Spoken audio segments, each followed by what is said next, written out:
Прво морам да кажам дека пред 2 дена тоа го добив. Иницијативата е поднесена од раководител на секторот Африм Салиу, а прифатена од директорот Томе Спировски и поднесена е дисциплинска постапка против мене за 19 седми, петок, идниот петок, во 10 часот во Државниот просветен инспекторат. Причината за таа дисциплинска постапка сум направил несовесно работење, затоа што сум открил незаконитости констатирани на јавни високи функционери при владата на Македонија. Ги добив документите, смирено, се обратив до народниот правобранител, каде што од него барам на денот на инспекцијскиот, односно на дисциплинската постапка, на 19 во 10 часот, да има представник од нив. Се обратив до Хелсинскиот комитет, кој што исто така потврдија дека ќе достават представник да присуства на таа дисциплинска постапка против мене, да и барам нормално да биде тоа јавно и ги повикувам денес, а и во иднина ги повикувам новинарите исто така да бидат присутни на тој настан, бидејќи ова за мене е еден историски чин да еден инспектор, а имаме и многу други инспектори во други институции кои што немаат храброст да се одважат да кажат, бидејќи има доста неправилности. Овие незаконски неправилности констатирани на Тетовскиот универзитет, на овие јавни функционери, како што министерот за образование, заменик министерот за внатрешни работи, директорот на индустријска сопственост, се незаконитости и давање еден лош пример како не треба да се работи. Згора на тоа, бев замолуван од министерот за образование да го сокријам ова, да го запоштотам ова.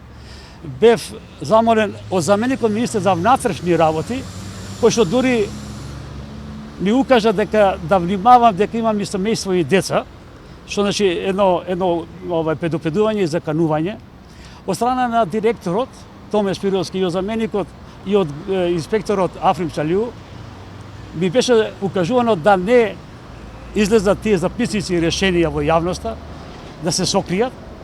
Во спротивно ќе имам последици по мене, ќе има дисциплинска и други запретувања.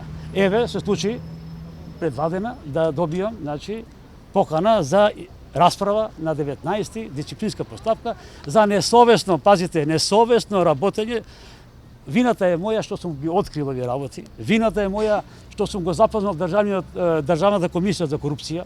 Вината е моја што сум ги запознал народниот правобранител и дури пазите на работа. Би сум виновен зошто сум го запознал францускиот амбасадор Тимоние. Пазите, не баре сум искажал некоја безбедносна тајна, која што тие записници, решенија и она се друго што ги имам, не е од таков карактер. И најголемите забелешки се што сум дал до сите портали, до сите телевизии, до вас, информација. Едноставно, таквото нешто ми се забранува со некоја си наредба од 2018 година, каде што, за да излезам во јавност, треба да го прашам директорот. Во даденава ситуација конкретно, директорот ми забрани да излезат сите овие неправилности во јавност. Ако јас тоа го сокријам, тоа значи правам криминално дело, значи соучесник во криминал.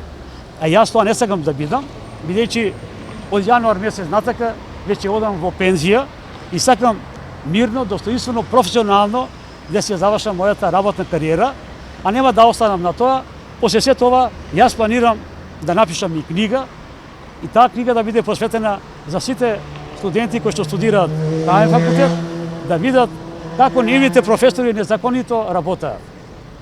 Рековте дека сте добивале закани, дали можеби пријавивте во МВР во обвинителството, сепак станува збор за закани по живот, колку што можеме да речеме? Така, пријавено е во невладините организации, Хелсински комитет, Народниот правобранител, Транспарент исто така.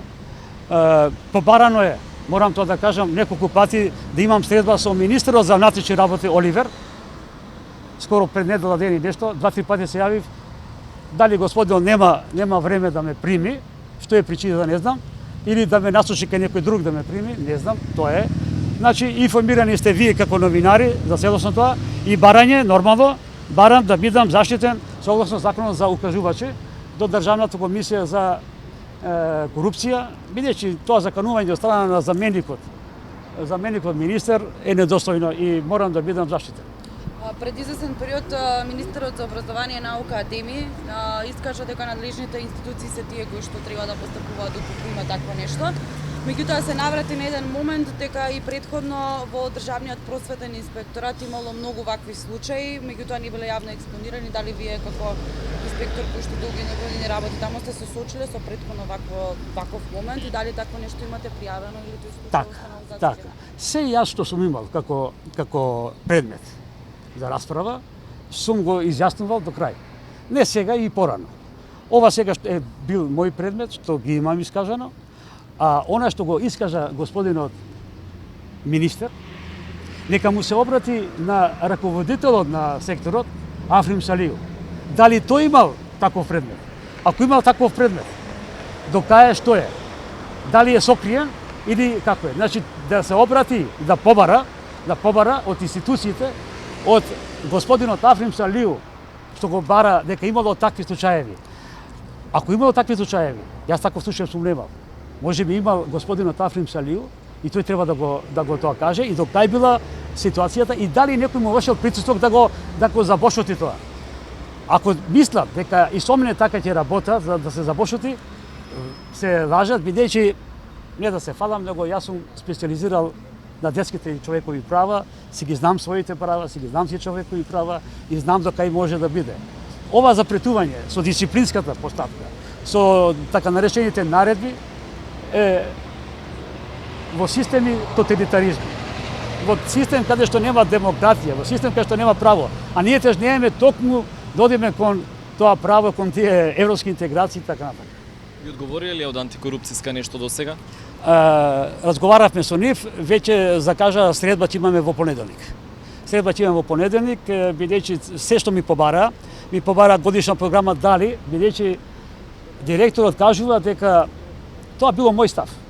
Имаме годишна програма за работа, имаме акционен план, имаме патни налози кај што сме биле, инспекцијски надзор извршен во Тетово на правниот факултет, бевме 5 инспектори.